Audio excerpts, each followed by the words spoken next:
Chapter 3. Zoey ate some foul food. She slept that night in a narrow wooden pew. She had no sheets, and she had to use a mouldy hassock as a pillow. But she slept long and deep. She dreamed a strange mix of dreams. She was in a small boat far out to sea.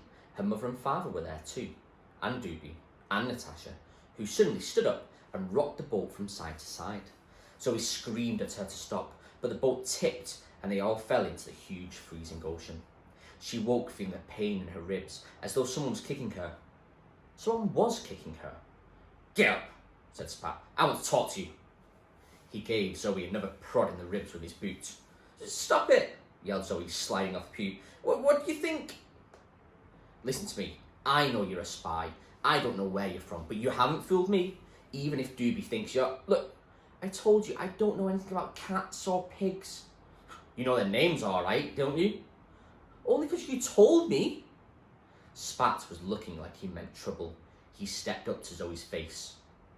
"Don't be smart. You ain't so clever. If you think you can get in his good books, then think again. I'm Doobie's eyes and ears round here, so don't get any big ideas." Hey, don't worry. I don't want to be anybody's nose wiper." Spat hit her hard in the stomach. Zoey hadn't been ready and went down easily. She crawled away, but Spat advanced. Zoey had done her share of looking out for herself in Norwich, but she'd never really been much of a fighter.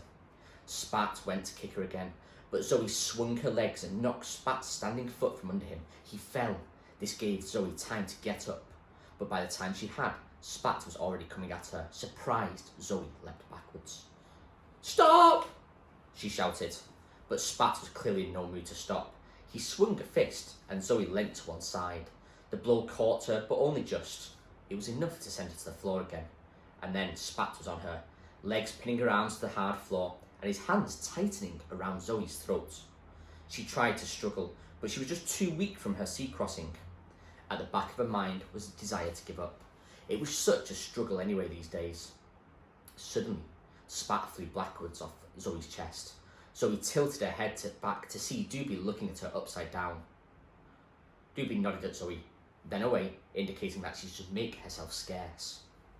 Zoey hobbled off, feeling the bruises already rising on her neck. As she went, she heard Doobie approach Spat. "I told you to keep her hands off her." "Look, I'm sorry, Doobie, but she's a spy, I'm sure of it." He didn't have the time to finish his sentence. Zoey looked back to see Spat being hurled across the floor again. Doobie wasn't large by any means, and really he was pretty thin. He clearly knew some hideous ways of fighting. Zoey saw her chance. She hadn't got any food to take, but she wasn't going to hang around. It was time to find her way back to Leica and get away. She crept down the length of the nave, trying not to be seen. In her mind came her dream. She was convinced she was right about Natasha. Her subconscious was telling her so, rocking the boat and drowning them. And Doobie, laughing at it all, even as he went under. And her parents just sat there silently and let it happen, while Zoey screamed at Natasha to sit down. They hadn't even tried to help her. Zoey reached the great front gates of the cathedral. She wasn't sure if the gatekeepers would let her past, but she nodded at them, and they made no move to stop her. They seemed not to care that she was there. She passed them and was in the open-ended porch that led away from the gates. It was dark, despite the wall of daylight facing her. Strange carvings were crumbling away on the pillars at either side of her. They disturbed her slightly, so she hurried on. She was just about to step out of the porch when a voice spoke to her. "Good morning, Zoey." It was William, the old man Doobie had pointed out when she'd arrived. He was sitting in the darkness of the porch. Zoey was unsure what to do. "How do you know my name?" she asked suspiciously. He laughed. "They're all talking about you," he said. "Who?" He nodded back through the doorway. "Everyone. No one can understand why you're not dead." Zoey started to feel the fear coming at her again. "Doobie seems..." "Well, yes, Doobie," said William. There was an uneasy silence for a while.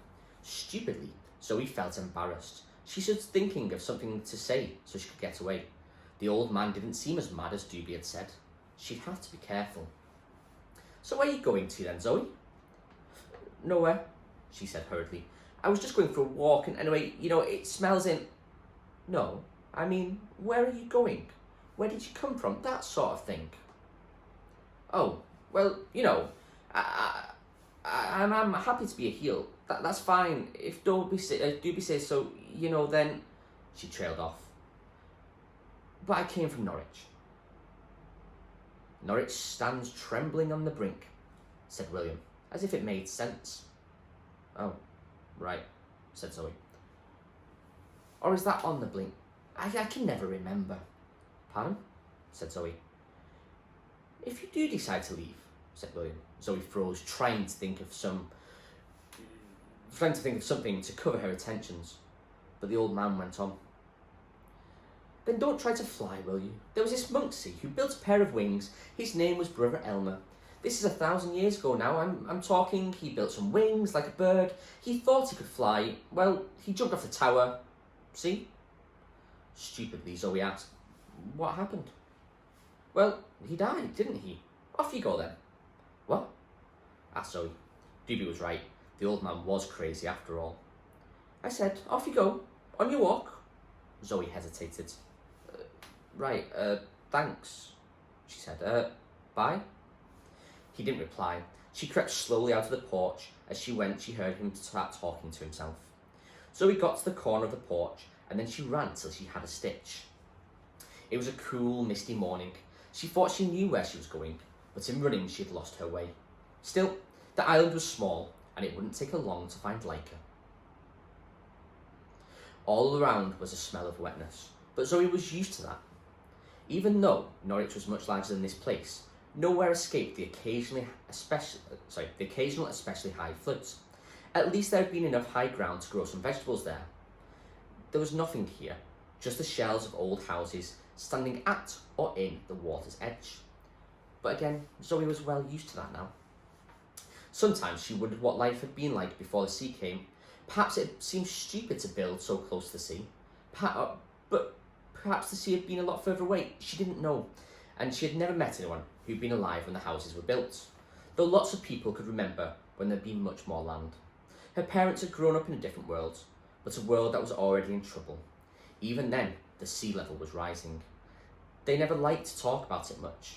Whenever she did manage to get something out of them about the old times, they went quiet for a while afterwards. So we had never known those times, though the really serious flooding had only started when she was a little girl. She checked around to see that no one was coming after her, then started to walk around the island. She noted the white posts rising from the sea. There are those in Norwich too, marking the sea level, keeping an eye on its latest high tide. She shuddered. She'd been right to leave Norwich. There was limited time left that it could survive, same as this place. She'd just have to take a boat and get away. She knew there was land to the west, lots of it. It was where most people had headed when the sea came, but that was long ago, and now there were no ships left on Norwich, nor anyone who would have known how to steer them.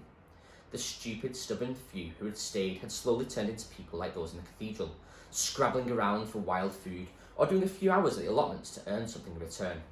If you were lucky, you might find an old store of food in tins. The labels were never legible, if they were there at all. But what was inside was usually still good. Except, well, Zoey remembered someone she knew who'd eaten from a tin that had gone bad, and it was a risk he had to take. She knew she probably didn't have much time. Someone would come looking for her soon, but her luck was in. After only 5 minutes, she suddenly recognised where she was. It was a spot where Doobie, Munchkin and Spat had jumped her. She knew her way to a boat easily now. She found the place. The boat had gone. Instantly, she realised why the gatekeepers hadn't stopped her. She also knew who had had her boat. And she realised too why Molly and Sarah hadn't let her out of their sight the day before. She felt angry, stupid too. The sea was all around her. Her boat was gone. There was nowhere to go. She was trapped.